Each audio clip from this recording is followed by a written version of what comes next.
Hi Kevin, how are you doing? Hello, cheers, how are you? Good timing. Cheers, good timing as well. Just as we're taking a wee drink here. So how's life? Very good actually, yeah. It's like a very nice day here in London. It's not raining, which is great. Everything's great, how are you?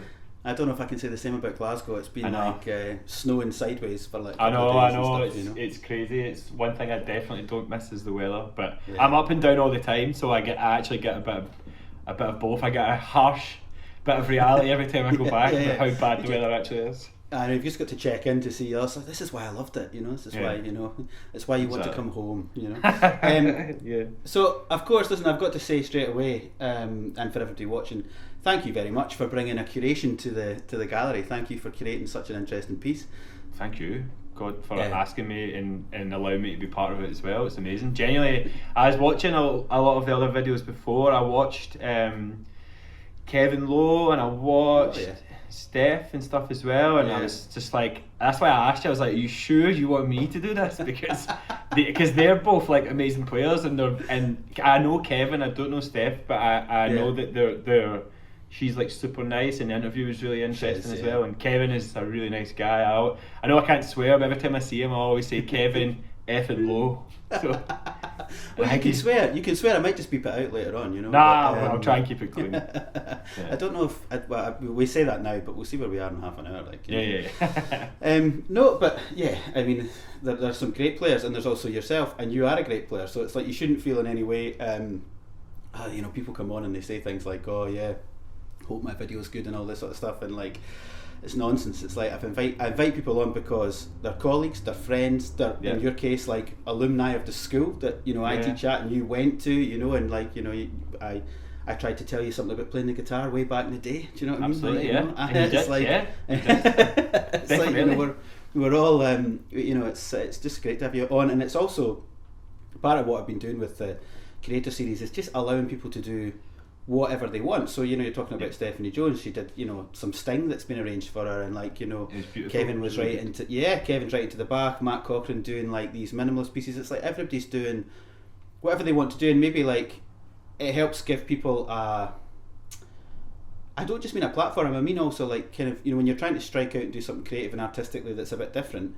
you also need like people to sort of say, okay, here's some critical feedback, and like I really like it and I wanted to be part of it, and there's quite a lot of stuff on there that's the more unusual stuff that makes its way onto gallery guitar, you know, which is great. That's the interesting thing for me, is because it obviously, coming from the background, it is very rooted in, like, I hate using this term, but classical guitar. Do you know what I mean? It's like, but it is in that, and I know that a lot of people that watch the videos and subscribe to the channel, like, they're actually getting a lot from it, so they're learning a lot from it, and they're students, they're players, professional, amateur, whatever. So everyone's getting something from it. So like, I think it's cool to show like the scope of the guitar, because that's I would say that everyone that's watching this video or any video, like, I think everyone can agree on the reason why they love the guitar so much is because it's so vast in terms of style. Yeah, exactly. It's massive and it's so eclectic, and I mean, we're going to come to this in a bit because I'm going to like really sort of interrogate like what you're doing, because I'm really fascinated by it, and I'm fascinated by like you getting to this place musically. But just like, again, to speak to like the purpose of the gallery, you're right. Like, a lot of people, like, because I'm playing a lot of videos, like almost every day uploading something. It's like show and tell. It's like the best and most basic way of learning something. It's like people go, oh, I really like that piece. Oh, there's someone playing it. And, you know, clearly, I'm always clearly defining sensible sort of musical approaches, let's say, so people can learn a lot from just watching and going, okay, I play that piece too, and there's some really good ideas or whatever. And it's the same stuff that you actually teach in your lessons. Like, I can say that for sure, like, because I studied with you, but like, they're sort of getting an insight of what it would be like to study at that level or at a music school, whatever like that. Yeah, so it's on any level of piece as well, because absolutely, it's like it's great. It's like a tool. That's a good word to describe it, as a tool. Yeah, but then also, like, so the idea of it being a gallery was the curator thing was really important to me when I set it up, because I thought, actually, what I'm doing is I'm letting people come in and go, you know, you walk around the Kelvingrove Museum up here in London, or if you went to like the Tate Modern, or you went to the Natural History Museum in London or something where you are now, you know, you will go into rooms and you'll be like, okay, this is much more challenging than like the classical stuff that makes up, let's say, the mainstay, yeah, or the main part of the exhibition. So I want to have things on display in the gallery that challenge people, that challenge people from their listening perspective, even just challenge people like the duration of their concentration. Like your performance for the gallery is about 20 minutes in length. I think it might be the longest thing that, like, other than interviews and stuff and maybe masterclasses and things, it's one of the longest musical experiences available on the gallery. So it should take people into a very different way of appreciating music and listening to music, and also interacting with technology now, because everybody's watching these things on their phone or watching these things on iPads and laptops and stuff like that. So I was absolutely delighted to receive your video, and it was so funny because you were going, "Are you sure? Are you sure?" I really thought you were going to be like, I thought actually you were going to be like, yes, and then I thought I really worried about sending you the video, because I was like, I'm going to send it, and I started saying you can say no once you've seen it, by the way.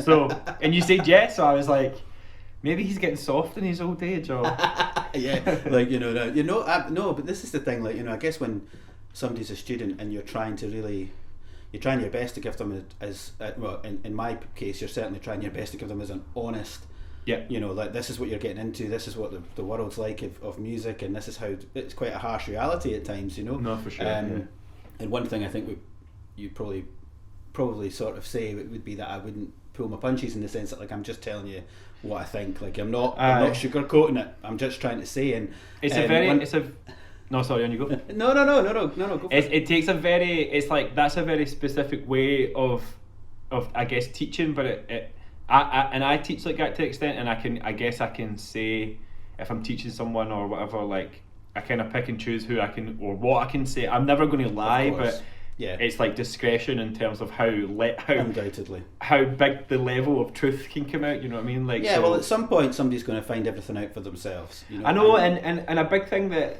I find is really interesting with is, and I kind of feel like when I studied there in Glasgow, I think because I was a little bit older than other people in our year, so I obviously wanted to learn and stuff like that, but I knew, because I was working when I was studying, like, I never had.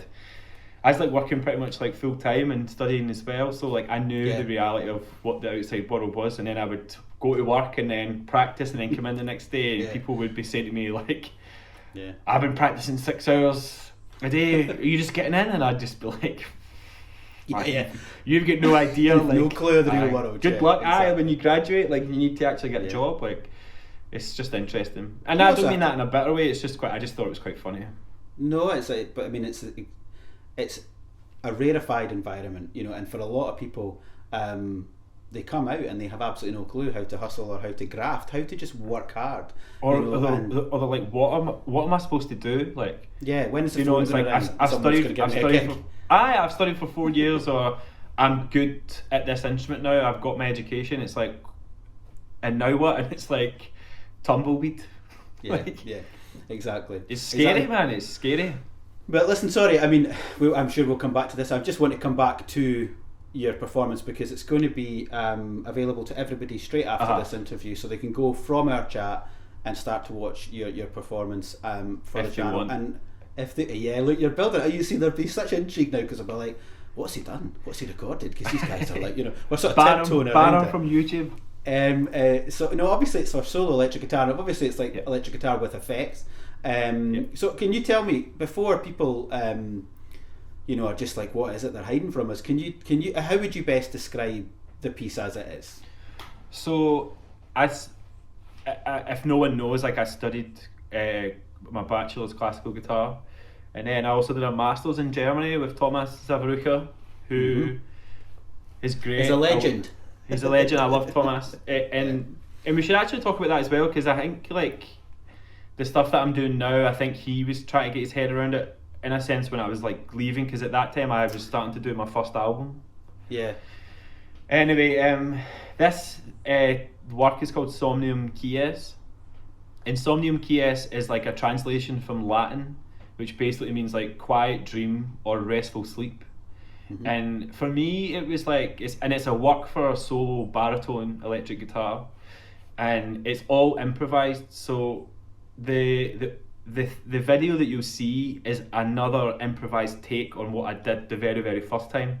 So what I did was I really wanted to try and fuse my kind of classical influences in a lot of the music that I liked. So I really love impressionistic music like Montpau and Debussy and stuff like that, and I also really love like Schumann and Chopin and these sort of like, I'm really fascinated with this idea of the nocturne in music and how, because that is like, especially in 19th century music, like the nocturne is like in a sense a lot of 19th like romantic music, but it's so ahead of its time because it's like it is sort of almost like if you listen to an instrumental band right now, like a post-rock band or something like that, anytime anyone hears it, they're like, oh, it makes me see this, or it makes me feel like that, or they say like, I feel like the world's ending when I'm listening to it, or you know what I mean, it's very visceral images that you get, and I feel the exact same way with like Chopin's Nocturnes or Montpau's Impression Intimus or something, like to me there's no difference. It's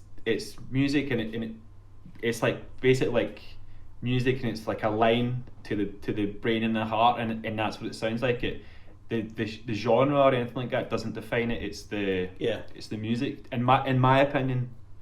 So I really wanted to try and do something that was like inspired by that. So my idea was last year that I would try and make that soundscape with guitar, but I'd try it in a way that I would theme it in a way that was like take a lot of inspiration from structures from classical music. So there's two Somnium Quies, and the first one I thought I'm going to try and do like a mild theming variation.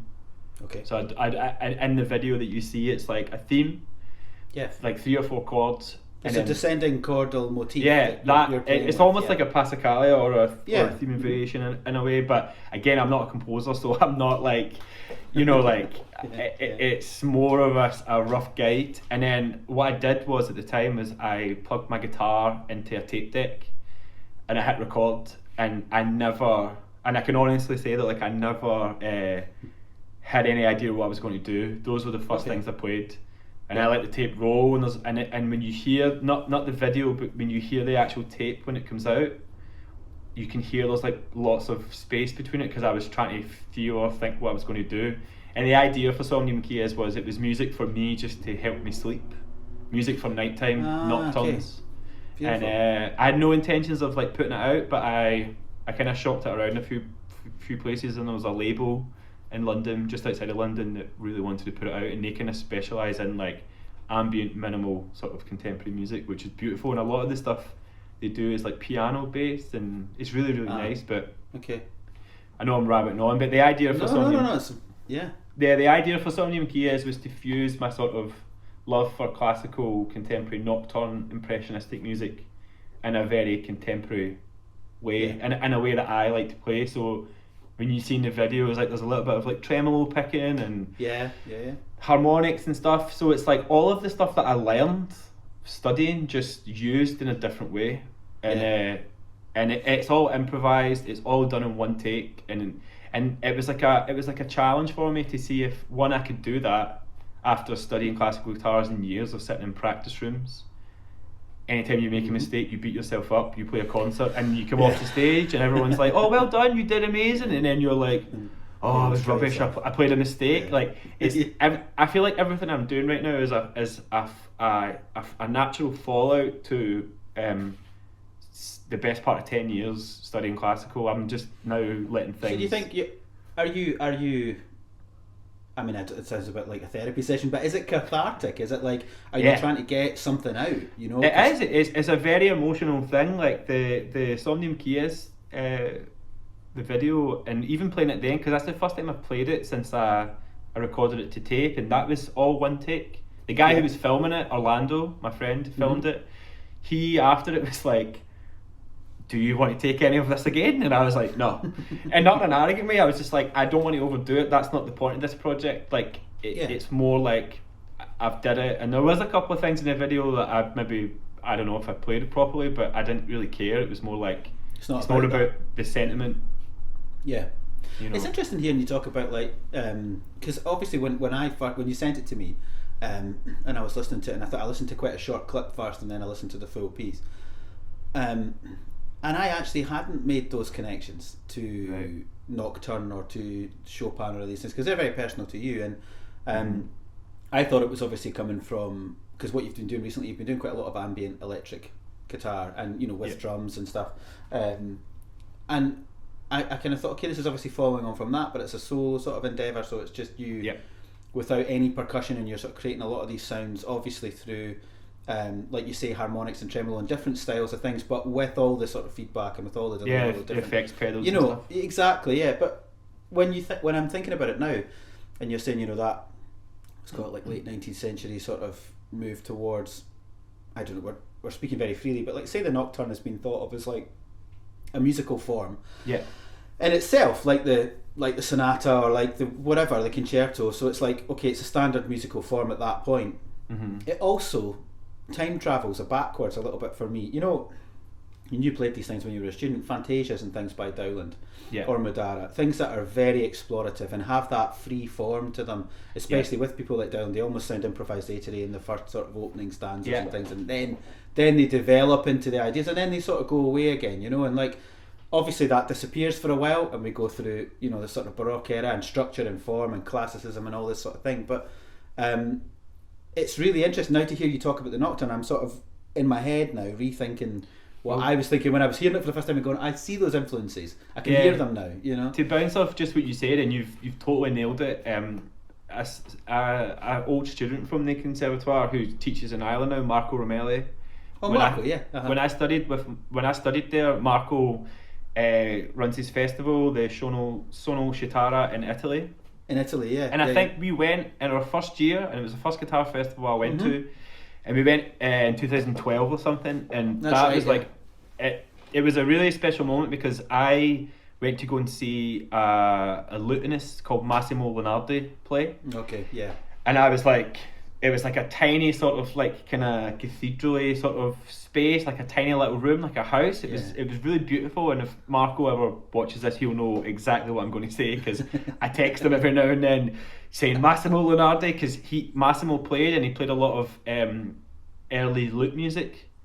And before he played, every single piece, say it was like a Vice suite or something else, he would close his eyes and then super lightly touch the strings and sort of find the key. So it is like a fantasia or whatever, but like, or a prelude, but he played so light, and it was almost like, and it was improvisation, and it was just for him to find the key, make sure the instrument was like tuned and tempered properly, and then he would play. And it's almost as if he kind of just set your ear to the room, and also like he was like listening to the room, and then he played, and the pieces that he played were obviously incredible, but that thing that he did at the beginning to me blew my mind. And I remember, especially in a classical context.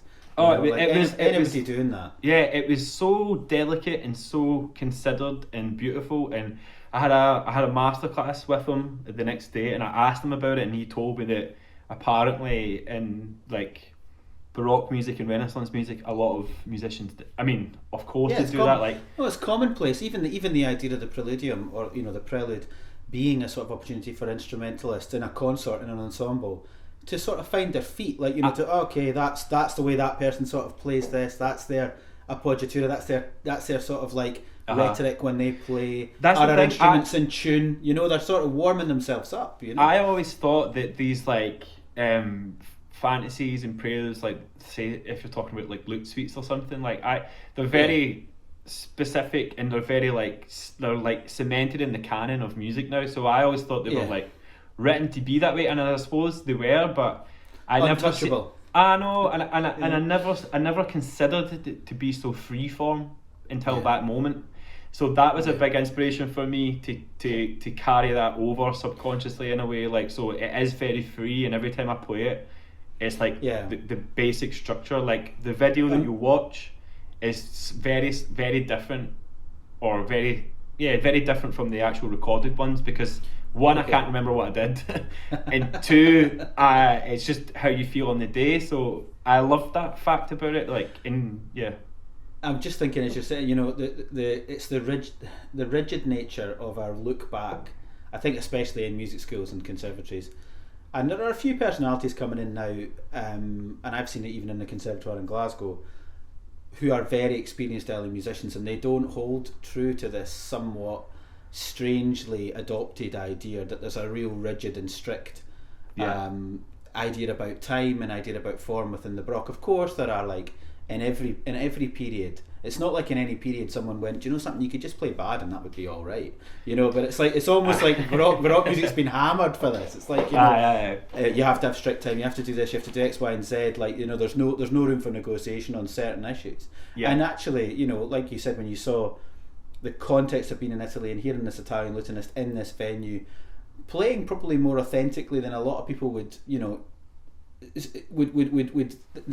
people would authentically tell you this is what you should do in the context of your music conservatoire, but you're there in that space, and hearing someone approach the music from that perspective, and maybe that little germ in your idea, in your head, of an idea has sort of, like, you know, you're saying, you're sort of messaging Marco and being like, that guy's name, it's still Massimo, and Marco's like, I know Kevin, I know the guy, but you know, the thing is, like, that's had such a profound effect, and it's probably led to some part of this piece that you've recorded, and this way you're playing, you know. The interesting thing was then, that was like, I think it was in my first year, and I didn't know anything. Like, I came to classical guitar very I remember. You were like, who let this guy in? I did ask that question a couple of times, Oh, he's actually alright. He plays terrible, but his sound, that's usually the way it goes now. Nonsense. But, that, I mean, I was very early to that, so I didn't know, like, I know, like, I didn't know what I know now. So then it wasn't so much about the class or the history or the knowledge. It was just, he did that, and I had an emotional connection to that. So aside from what he was playing, how informed he was, it was, to me, it was just, I loved it. It was very personal, and I really, well, it's visceral, like, which was the word you used when you were talking about, like, how people will describe, like, rock music or post-rock music. It's like, you know, it's making me feel immediately a certain emotion, a bit like film music does, you know. Absolutely. And you know, and that's it. Like, actually, sometimes those experiences are quite rare at a classical concert, because the form and the structure is so, in symphonic terms, it's quite gargantuan. So, like, you know, it can take a while for people to sort of just not be overwhelmed by the amount of noise and the amount of sound, and how blurred sometimes the structure can be. Like, it takes finding your feet in this repertoire and in this world. I mean, not just because, like, when I was young, it was hard for me to find my feet in this world, because I felt like maybe I didn't fit in, coming from where I did, the background I had, you know, the way I'd come to music. I thought this world was a bit alien to me, and I think when some people listen to classical music, there is a barrier there for their emotions to be immediately affected by it, because they're maybe not so open to, like, having the experience of listening. So it's great that to hear you talk about coming to this way of playing, and this way of thinking about music, and it's about how it makes you feel, and it's about the emotions behind it, and also it's not just because you were like, it makes classical guitar a little bit cooler if I play electric guitar. Do you know what I mean? Which is a total vibe right now. It's like part of the zeitgeist of, like, classical guitarists. They're like, so how if I do this now, that's a bit cooler, right? I'm going to get booked for this because now I am an electric guitar player or whatever. Yeah, or I'm like sort of a quasi, like, you know, hybrid sort of thing, and then they play the most absolutely terrible electric guitar music, you know, like, you know, which doesn't really work, you know, and it's not really coming from the same perspective, or the same, that's why I was saying, that little germ of an idea sort of like rooting away in your head for so long. But you know, something I thought about the video when I watched it as well is, you talked briefly about the guy that was helping you with it, like filming it. It's beautifully, Orlando, it's beautifully filmed. Like, what was the, because that's obviously a choice as well. Like, you know, the way you filmed it also helps the music. What was the thinking behind that? What was Orlando's, you know? It's actually interesting, so you might want to cut to this if you do it, because it's actually quite a good evolution. So I've worked with Orlando. He's like a really close friend of mine down here, and he filmed me play Takemitsu. I played a piece, a movement from All in Twilight, but then I did it in Berlin with Nico and Hendrik, the open Absolutely, strings. yeah. But well, actually, I'm gonna cut in, Kevin, and I'm gonna play a little bit of the Takemitsu, because it's also nice for people to see you with a classical guitar in your hands and doing what you were doing Yeah, shorter hair and like, you know, because we're going to get to the mask and everything at some point. Do you know what I mean? In the hair, but like, you know, it would be nice because we're talking about, you know, we're talking actually about you being a student and how things have developed, and I think like let's cut to a bit of the Takamitsu and people can see you in another environment. Okay. Cool.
Alright, so we're back, and that was Kevin playing some Takamitsu, and that was in Berlin, right?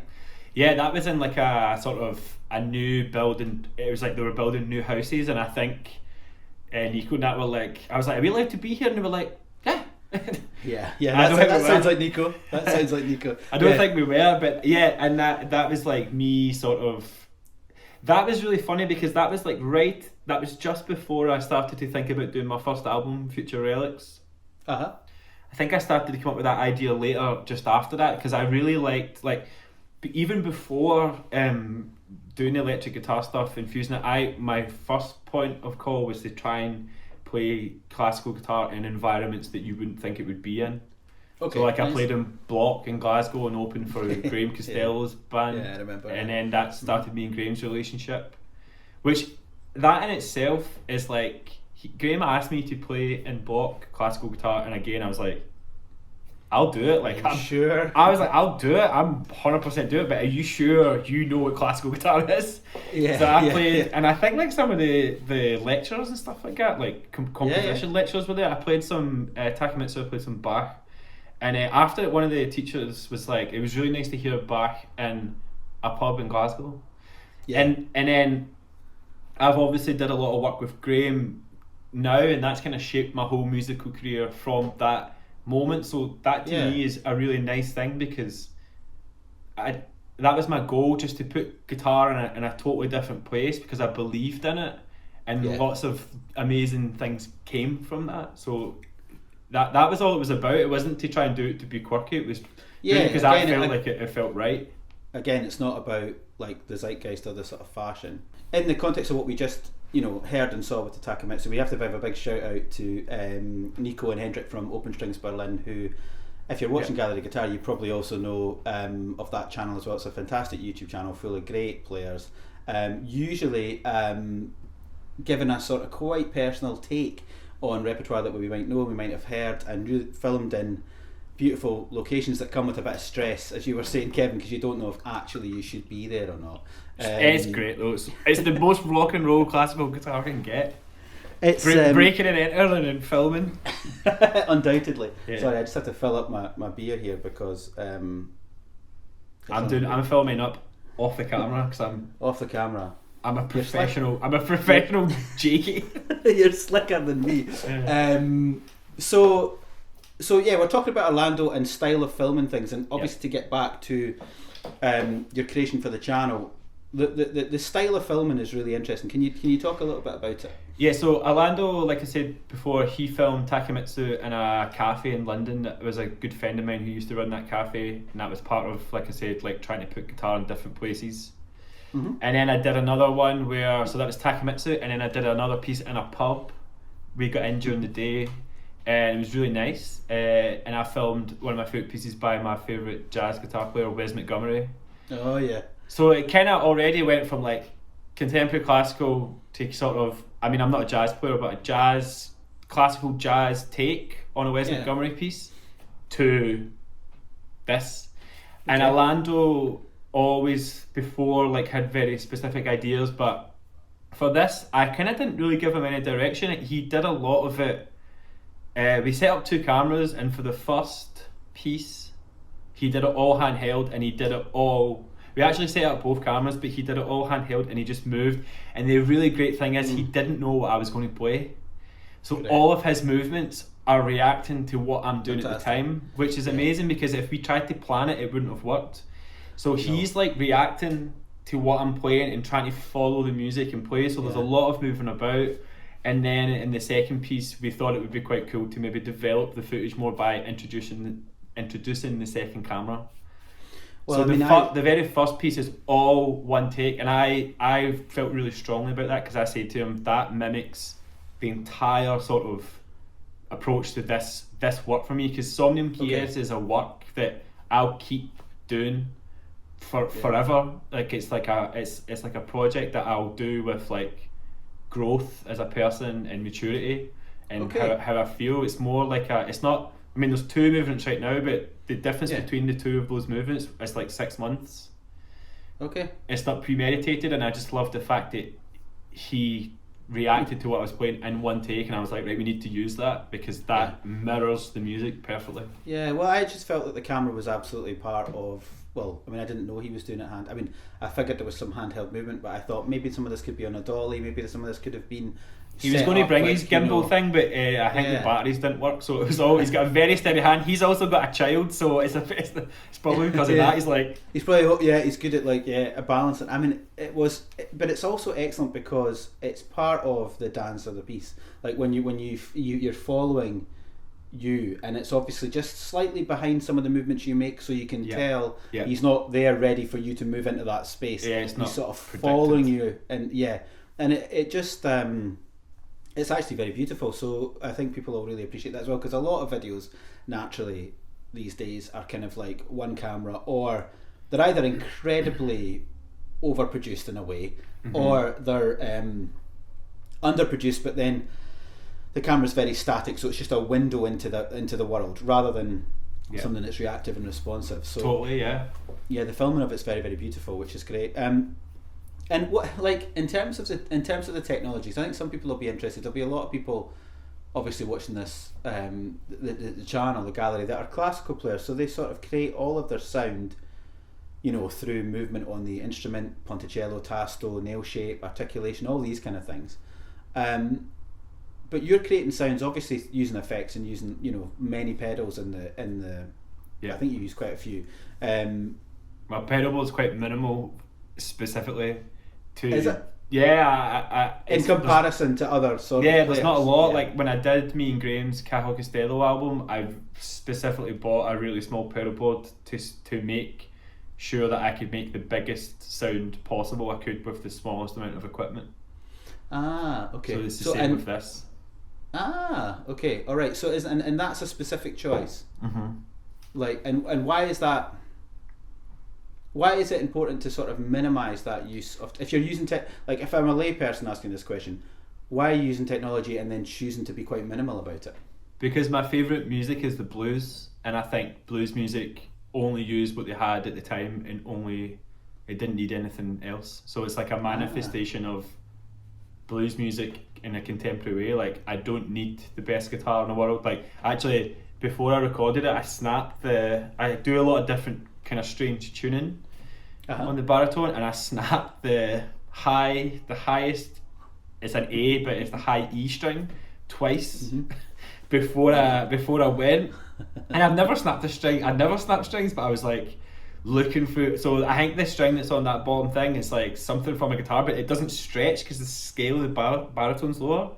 So it's like a G from like a guitar, like a normal guitar. It's just like, I was like, that actually it was like stressed me out, but that made sense. That's just like, use what you can, do what you can, and you don't have to overdo it. I like working in confines of having minimal equipment, because I think if you've got everything at your disposal, I think it can be like, it's like too much sugar, it could. Okay. Yeah. No, totally overwhelms and overblows. That's why I wanted to study classical guitar, because I was like, I love all these effects pedals. I know how to use them. Before I studied classical, I played electric guitar, and I was like, well, how can, like, I think I saw someone play the Brouwer Preludios Pragmaticos. Yeah. And I was just like, I can't believe someone can do that with just all those colours. Yeah, the colours, the sort of almost sounding like an echo, like a delay. Just the complete control of the instrument with tone, just with your hands, strings, and a bit of wood. That was, to me, was, and it still is a big thing to me. Like, I still do that, I still play. But yeah, that to me was like, if I can do that, then no one can like give me shit because I did a masters. Like, I know what I'm doing, and I can do this and I can do that, and come at what me. Did you? Well, I totally. You know, you said something earlier on that I'm going to want to bring you back to. Remember, you said like when you went to Germany, obviously you were studying with Thomas, who is a great guitar player, a great friend, and a good teacher. And it's like, you said I'm not saying he struggled with it, but like you were already starting to develop the electric again. You were already starting to develop a different identity and personality in music, and it was, you know, maybe it was something that like was lurking away there in the background, and like we said with the Italian lute experience and all that sort of stuff, it's not something that just you decided to do. It was like, you're going to have to do it because it's there. Was he struggling with it, like as a teacher? I think, you know, I think, not to like speak for Thomas, but I think, of course, I think that he believed in me a lot, and when I played well classically, I played well. Not to be arrogant about it, but when I played well, because I like to, I'm a very emotional, passionate person about anything from computer games to, I don't know, films. Like, I watched like Seven Samurai for the first time last summer, and I've just been the first time. Yeah, and I get right into Kurosawa stuff, and that just like blew. I saw it at the BFI in London, and it just, I guess, sat there for like 5 minutes after, just like. My dad used to make me watch that when I was wee. It's just like all of his stuff in Toshiro Mifune acting, like that is like so incredible. Obsessed with that, and it's not so much about sleeping with your head on bricks. Totally. So I think I think I always had the classical guitar thing going, and I really enjoyed my masters, and I really kind of, if you can say, specialised. Like, I really focused in on impressionistic music, and I think Thomas thought that if I could play really well, if he could hone my sort of chops, so to speak, then I could maybe do well in competitions, and I didn't want to do that, and I think he maybe thought, why don't you want to do that? Like, that's you would do well. That's a normal pathway, well, that is like the kind of pathway, because he, like a lot of his master's students and concert exam students, they're all doing competitions, winning competitions. He's got a very good, like, is pedigree the word, like, of students in a sense? Like, he's kind of got this. I guess it could be. It's like he has this like school, his department that he's building and he's doing, and I, it's like, I don't want to do that, man. Like, I really don't. Like, I hate it. Like, I appreciate it, and I remember always something that you said earlier on that somebody told you. I don't know if it was Marcin Dylla, said that nobody likes competitions until they win them, which is so true. Like, I was never ever good enough to win a competition, but I know that I could play with my heart in it. You know, like. Well, also often sometimes being too emotional or being too putting your music on the line when you perform isn't the way to win competitions. Actually, sort of having some detachment. I know, for sure. Compartmentalization of like your emotional response to things is how you can be very successful in competitions, because you're just not allowing things to affect you in the moment too negatively. That's it's not so much like in terms of nerves, but it's just like I think my biggest flaw was like being too romantic with stuff. And I remember one time I was playing a Lignani study, and Thomas was like, Kevin, not everything needs to be a fucking like romance, never ever has to be. He was like, this is for scales, and I was like, oh, I know, but just listen to that chord. And he was like, oh my god. But I think towards the end I started to do my first album, Future Relics, was like combining new commissions for classical and electric guitar with my own written sort of ambient post-rock music, because like I said at the beginning, like I feel like all that music is the same, it's just a different sort of view on it. It makes me feel the same way, and I tried to make a concept album that flew and just utilised the guitar in lots of different ways. And lots of different contexts. Yeah. How is, I mean, not like how is your, I mean, it's like I'm like a teacher. How's your classical playing, Kevin? It's great. It's good. I recorded a new piece by Laura Snowdon just before Christmas. Steve Goss wrote me a piece that I need to record for classical guitar. Okay. So I need to do that. I'm working on a piece right now for electric guitar, cello, and like a tape with Richard Greer, who's a composer in Glasgow. Yeah. And I'm working with Valerie Wellbanks on the Ligeti Quartet on that. So like the classical side of my playing is very much alive. Like I teach every kid or adult I teach is all classical. Like I'm putting a student right now. He's a really young student. He's 10 and he's doing grade 4. I've been teaching him since he first ever played.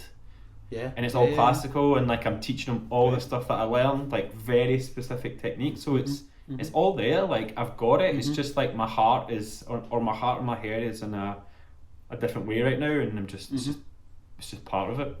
Yeah. But it's also it'll be affecting your classical playing as well. You know, and I mean that's the thing. It's like you probably now have the freedom to explore all of these things without any sort of feeling, oh, maybe it doesn't quite fit what I have to do right now, the exams I have to take or the people I have to impress or whatever it is. When you're actually sort of studying institutions and things, you can be much more free with it now, and you can reinterpret and reimagine classical works that you've played before. I actually think now all of this context. I would have more control over it. Like I recorded quite a lot of stuff over in CCAS guitars, and I remember those videos. I chose a piece that I commissioned by Jay Caparald, and he's a saxophonist and a composer. And I chose to record that, and I thought that was somewhere I wanted to go, because like I love playing, like I don't know, any of the standard rep like Tansman or Dowland or something, and but I love playing new written pieces composed for me or contemporary pieces, because I felt like I had a lot more creative control on what I wanted to do.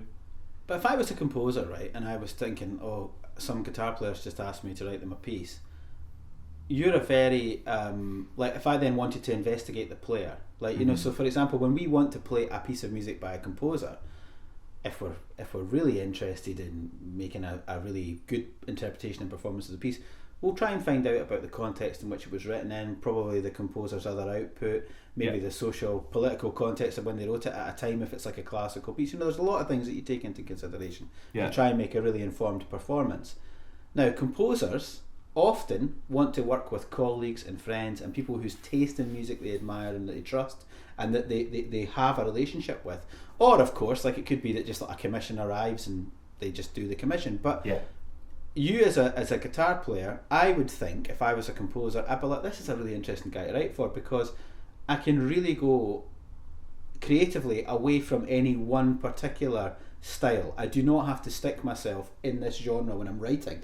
If I want to involve a whole multitude of different influences, that's okay, because this guy can clearly do that and he wants to do it.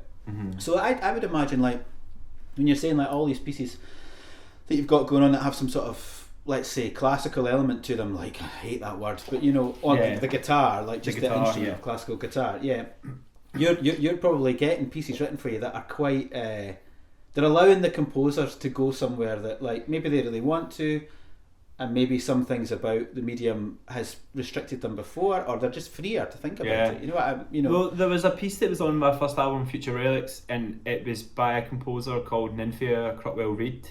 Yes, and I remember. She wrote a piece called Wallflower, and she'd never written for guitar before, classical or electric. Right, and she asked me, she was like, "Do you want me to write it for electric or guitar?" And I says, "I want you to do what you want to do." But I said, I said I can do both.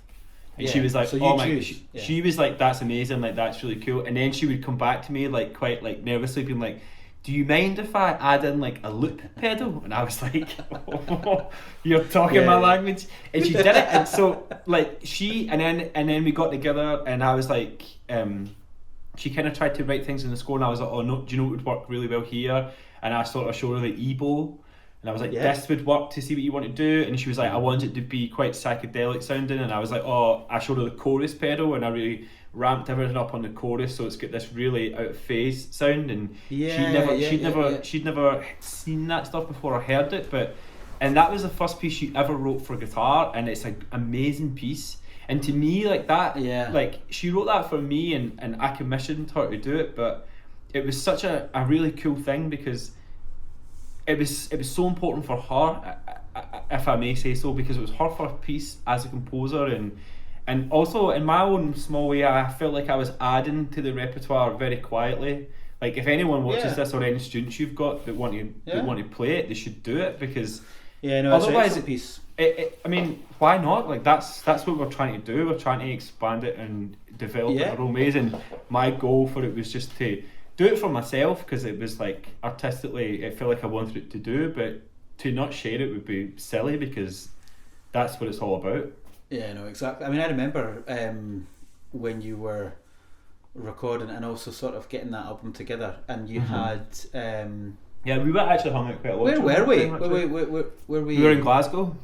The student was in the studio was. I recorded it underneath George Square in Glasgow. That's it. Yeah, exactly. And we went for beers actually? I'm sure after one of the times then with Nymphia, and it was really interesting to see how she was still like almost sort of naive.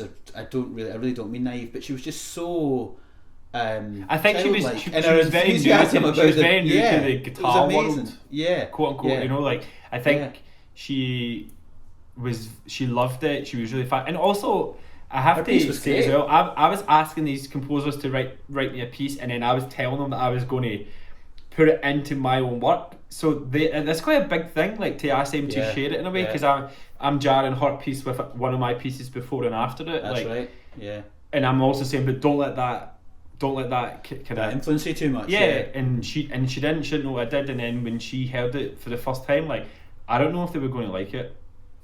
I care about it, but I also don't, because I'm like, this is what I wanted to do, and you're a part of it. And Richard actually really loved it. Like he was very vocal about it, and I love working with Richard a lot. That's why we're doing this new piece. But I was really proud of that album, and I listened back to it, and it's like it's quite dry sounding, and I like that it compared to the stuff I do now with like lots of reverb and stuff like that. But it's like I'm really proud of it. I feel like it was like a very good statement of me being like, this is what I'm trying to do.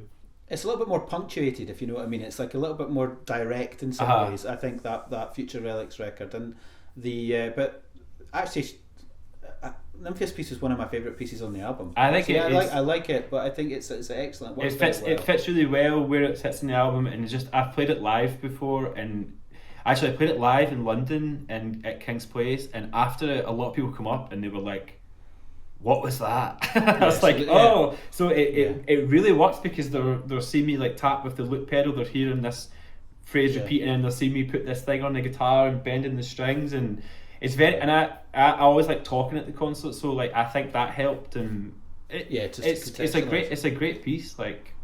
No, that's good. So but sorry, I'm just like we could. No, I know. You need to rein it back. Sorry, talking. No, it's alright. It's excellent. Rein it back, Annie. When you're coming back to the piece that you've recorded for the channel, the Somnium Quies, if you're going to expand this, like you're saying, it's not actually finished. That's 1 and 2. Yeah. And they themselves, I guess, might change, and then you might add to it. Is it like it doesn't have any end point? It will just evolve and grow. No, Somnium Quies for me was like a very personal thing, and it was like, I'm going to record direct to tape, and if I make a mistake, I'm going to just keep it in, and if it's bad, I'm not going to use it. But it essentially was me writing music that I could put on to go to sleep to. Like if I put it on my phone on SoundCloud, put the phone next to my pillow and hear it, because not to be arrogant, but see, there's I think it's like the second or third movement of the first one where it's all the sort of swells, and it sounds like orchestra swells, like that. It sounds like waves. Yeah, that to me is like, I don't know what it is, but I love that sound on guitar, and I love being able to create that sound, and I love that it doesn't even sound like a guitar. Yeah. So I could listen to that forever, like on loop. Not like myself, but any other bands that do things like that. I just love it, and it was very much like I did the first one when I felt like it.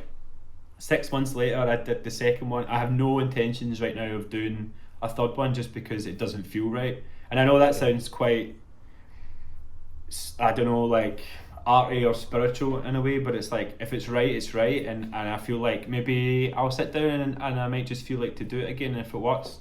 But again, it's more about, it's a life's work. It's sort of like my own little opus of for sorts. Yourself, yeah. I just and maybe another label might not put it out. Maybe I'll just put it out.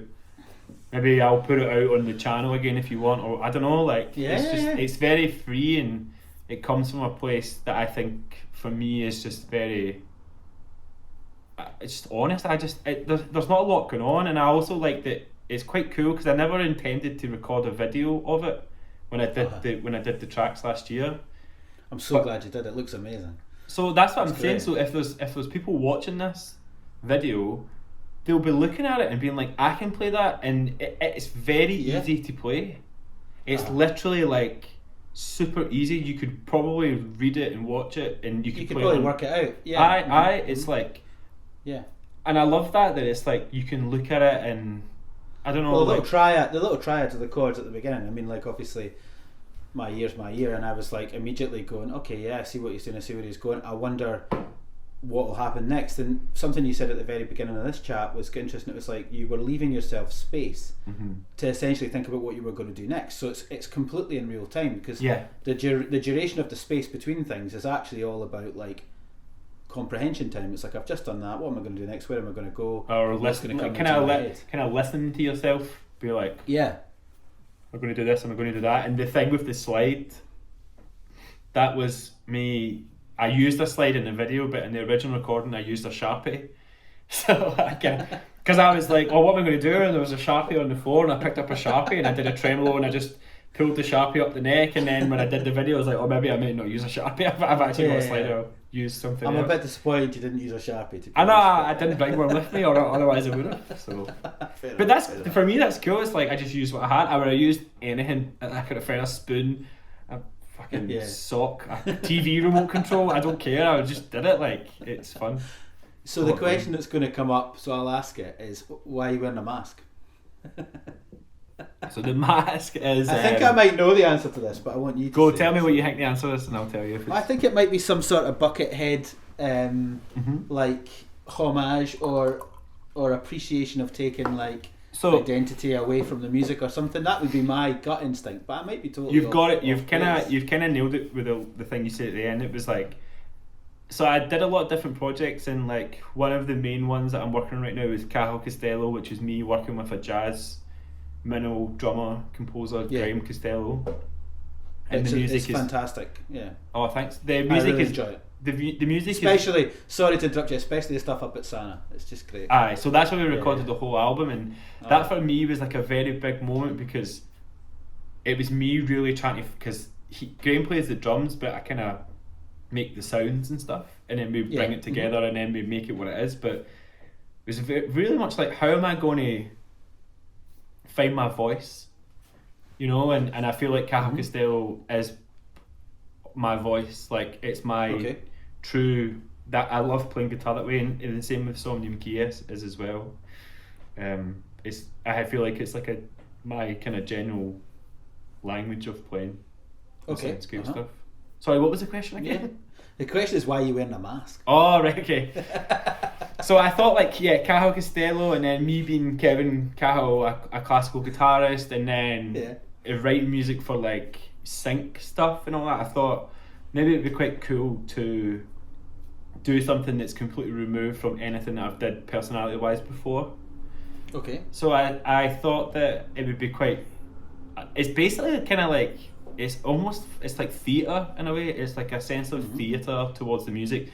But it was also like, I really love the idea that if you look at the mask, you can't tell that you it's me, but it's like, you can't see my face, you can't tell my expression, so I'm completely removed from the music. So the mask is like lack of identity, but the interesting thing is like the juxtaposition of it is the mask in itself has got so much identity. Yeah, it's quite a striking mask. Yeah. And I handmade the mask. It's like paper mache, and I painted it and made it myself and stuff. It's like a nice little arts and craft project. and I just thought, and it is an homage to like someone like Buckethead or. Yeah, I didn't mean specifically like actually just Buckethead. It's not like a sort of tribute to him at all. It's just that I really like. It's like the White Stripes. They only wore red, white, black. They only worked in threes. They had 3 instruments. Yeah. Like I like that sort of artistic theatre or science behind music, and I just really wanted to do it. Like I really love that kind of thing, and I made them, but I quite like that when I started to think about it more, it was like Somnium Quies, the nocturne thing, and if you look at a lot of art, and if you type it, see now if you typed in nocturne into Google Images, it'll be a lot of art, right? And you know how like the picture of like it's like I don't know who it is that did it, but it's very like kind of like Caravaggio kind of style. And it's the golem on the chest. Oh yeah. So a lot of this like nocturnal art or like contemporary dark art, there's a element of like super calmness to it, but there's also an element of like complete fear.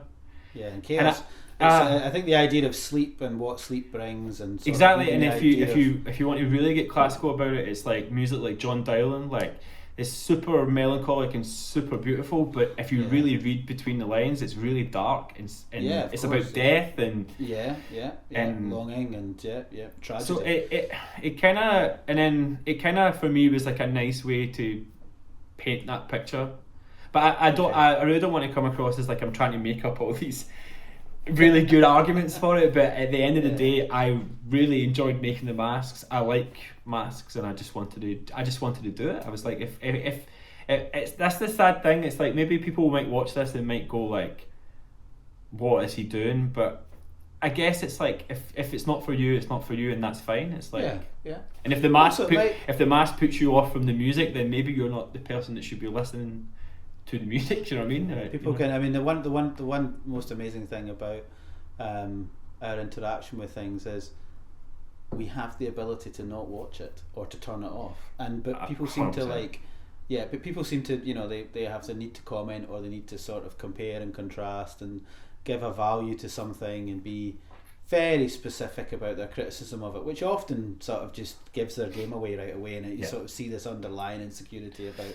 Well, maybe if you actually listen to it, maybe you're actually enjoying it, but you don't want to say. Do you know what I mean? Or like, it's so interesting. It's kind of getting back to like, I wasn't meaning to like interrogate you, but why I was like really interested in how we got from the Takamitsu that we saw earlier on, and now Somnium Quies is like, it's debuting on this channel in this form, and I think people are going to be like, oh, he's doing something really different, really something that I didn't see coming, or it's unexpected, and just to hear you speak about it like this will help people enjoy it. I hope people will enjoy it, because maybe just giving a little bit of the background, specifically coming from a classical point of view, and I really hope that if they do listen to it, that they can see the connection, and I hope that maybe they'll explore more of this kind of ambient music from like contemporary. Like one of my favourite artists is called William Bisinski, and he only deals with like tape loops, and he's like, I would say he's like a contemporary classical composer if you wanted to give it that title. Like someone like him, I just hope that maybe just seeing the ambient guitar and different ways that you can take the classical sort of techniques, and it's not so much classical techniques, it's just a way to play guitar. It's just an extra palette to the paintbrush. It's just like I really hate the sort of that I kind of, even myself in a way, like I'm trying to bridge the worlds together and show people like, oh, like it's this and this, so you like this, you like this. It's like it's just music and I was very fortunate enough to study at the Conservatoire, and very fortunate to study in Germany with Thomas. So like I just hope that even students who do study, like, it's like, I remember thinking about even doing things like this or talking to people about this kind of thing when I was like studying, and I was like, it's not the audience for it. But actually the more and more I do things like this, or just kind of put things out, the more and more I'm surprised that people actually respond to it in a positive way. Like, and I don't mean this in like a bad way, but yourself, I was quite nervous to send it to you because I didn't know you would think about it, and I didn't know if it would fit with this channel. But you really enjoyed it, so you say. Yeah. And but you know what I mean, like I'm really honoured because like I really appreciate people taking the time to listen to it, because I think, not to be too sentimental, this is me getting back to my romantic side, but asking someone to get into that headspace and listen to it and sit down for 20 minutes is a massive ask. It really is. It's especially like and I don't take it for granted. It's like for someone to take 20 minutes out of their day to watch something or listen to something, I do not take it for granted at all. So and if they do, thank you so much. Well, that's basically the most perfect way to sort of just, you know, bring this to a close and just let people now go, if they have the time to immediately after this just watch the piece, or sort of bookmark it, because it'll be there on the gallery forever and they can come back to it more than once. They can listen to some of it now, they can come to it again. But I think the honesty and sincerity of how you present what you're trying to do with this music and what you're just trying to say, it's so infectious, Kevin, and I think people will give it that time and give it that space and won't come at it just with all the preconceptions and prejudices that we do have in classical music. So everybody, thank you very much for watching Kevin and I have a chat about this music, and right now please go and watch Somnium Quies 1 and 2 on the gallery. Thank you very much, Kevin, for coming on and for creating such a beautiful piece. Thanks a lot. Cheers.